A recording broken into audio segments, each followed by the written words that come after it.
तो क्या कभी सोचा है कि एक छोटी सी गलती, एक पल का मजाक किसी की जिंदगी को कैसे हमेशा के लिए बदल सकता है? आज हम लविश नाम के एक शख्स की सच्ची और डरावनी कहानी में उतरेंगे। इसकी शुरुआत होती है एक सुनसान से ट्रेन स्टेशन पर, और जो हुआ वो किसी बुरे सपने से कम नहीं था। अब ये बात जरा ध्यान से सुनिए। उसका चेहरा उनकी तरफ था, लेकिन वो उनसे दूर जा रहा था। सुनने में कितना अजीब लगता है ना? बस यहीं से उस भयानक पहेली की शुरुआत हुई जिसका सामना लविश के परिवार को करना था। कहानी शुरू होती है 7 साल के लविश से। सोचिए, रात का 1 बज रहा है।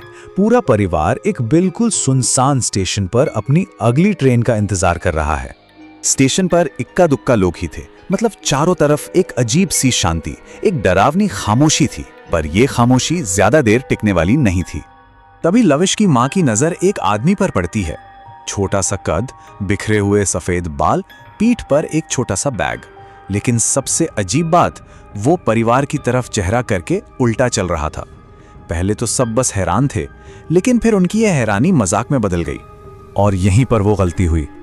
बच्चों ने अपनी मां के साथ मिलकर उस आदमी की अजीब चाल की नकल उतारना शुरू कर दिया और उस पर हंसने लगे।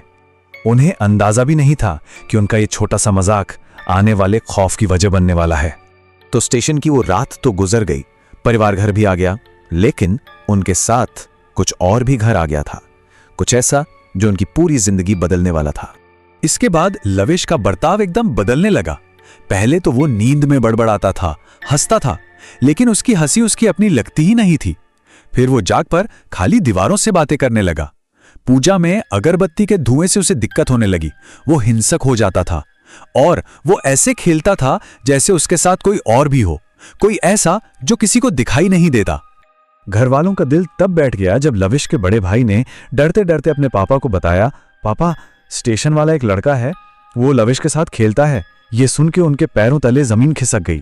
उनका सबसे बड़ा डर सच साबित हो गया था। अब देखिए, माता पिता के लिए ये कितनी मुश्किल घड़ी थी। वो समझ ही नहीं पा रहे थे कि ये कोई मनोवैज्ञानिक समस्या है या वाकई कोई आत्मा उनके बेटे को परेशान कर रही है। लेकिन जब एक रात पिता ने खुद अपनी आंखों से एक परछाई को देखा तो उनके सारे शक दूर हो गए। अब वो जान चुके थे कि मामला गंभीर है। उन्होंने मदद ढूंढनी शुरू की और उनकी ये तलाश उन्हें एक बाबा के पास ले गई। बाबा मदद करने को तो मान गए, लेकिन उनकी कुछ शर्तें थी, और शर्तें भी बड़ी अजीब थीं। पहली, ये बात किसी को पता नहीं चलनी चाहिए। दूसरी, घर में कोई बाहरी आदमी नहीं होगा। और तीसरी, जो वो कहेंगे वो बिना सवाल किए मानना होगा। इन शर्तों ने परिवार के डर को और भी बढ़ा दिया। तो वो शाम आ ही गई। बाबा घर पहुंचे। घर में एक अजीब सा तनाव था। सब डरे हुए थे और उन्हें ज्यादा इंतजार नहीं करना पड़ा। जैसे ही अनुष्ठान शुरू हुआ, लविश के अंदर जो भी था उसने अपना असली रूप दिखाना शुरू कर दिया। ये जो प्रक्रिया थी वो बहुत ही विधि विधान से की गई। पहले तो बाबा ने जमीन पर पाउडर से एक बड़ा सा घेरा बनाया। फिर लविश को, जिसके हाथ बंधे हुए थे, उसके बीच में बिठाया गया। आग जलाई गई, मंत्र पढ़े जाने लगे, और जैसे ही लविश पर पवित्र जल छिड़का गया, वो तड़पने और चीखने लगा। बाबा ने उससे पूछा, कौन हो तुम?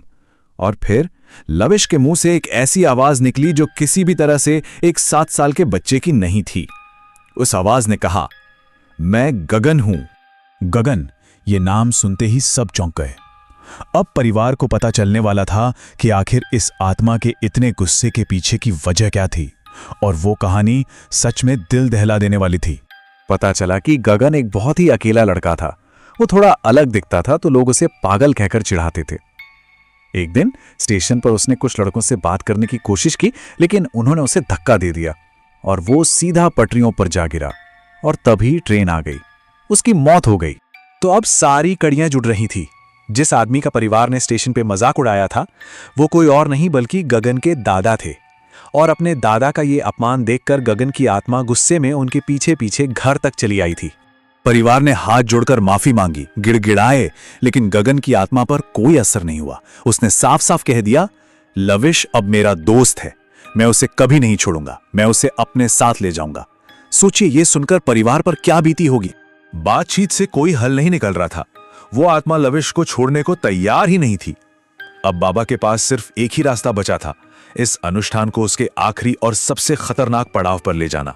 तो बाबा ने एक मिट्टी का बर्तन तैयार किया जिसमें से एक बहुत ही तीखा और कड़वा धुआं निकल रहा था। उन्होंने उस आत्मा को मजबूर किया कि वो एक काले रंग का पदार्थ उस बर्तन में थूके, और जैसे ही उसने ऐसा किया, बाबा ने फौरन उस बर्तन को एक कपड़े और ताबीज से बंद कर दिया। आत्मा उस बर्तन में कैद हो चुकी थी और लविश बेहोश होकर वहीं गिर पड़ा। इस सब के बाद जब लविश को होश आया तो उसे कुछ भी याद नहीं था।